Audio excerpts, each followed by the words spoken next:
திண்டுக்கல் மாவட்டம் பழனி தண்டாயுதபாணி சுவாமி கோயிலில் மாதாந்திர பராமரிப்பு பணிகள் காரணமாக வரும் மார்ச் 20ஆம் தேதி ரோப்கார் சேவை ஒரு நாள் மட்டும் நிறுத்தப்படுவதாக கோயில் நிர்வாகம் அறிவித்துள்ளது.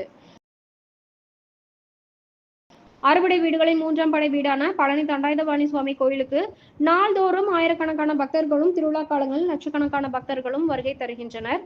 பக்தர்கள் மலைக்கோயிலுக்கு சென்று சாமி தரிசனம் செய்ய ஏதுவாக படிப்பாதை, யானைப்பாதை, மின்னிழுவை ரயில் மற்றும் ரோப்கார் ஆகிய சேவைகள் வழங்கப்பட்டு வருகின்றன.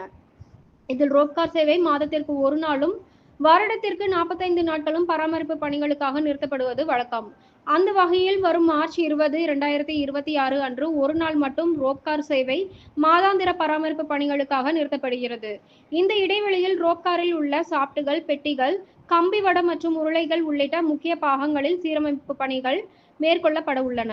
பராமரிப்பு பணிகள் முடிவடைந்த பின்னர் மறுநாள் முதல் ரோப்கார் சேவை மீண்டும் வழக்கம் போல் இயங்கும் என தெரிவிக்கப்பட்டுள்ளது. எனவே அன்று மலைக்கோயிலுக்கு வரும் பக்தர்கள் மின்னிழுவை ரயில், படிப்பாதை மற்றும் யானைப்பாதையை பயன்படுத்திக் கொள்ளுமாறு கோயில் நிர்வாகம் கேட்டுக் கொண்டுள்ளது.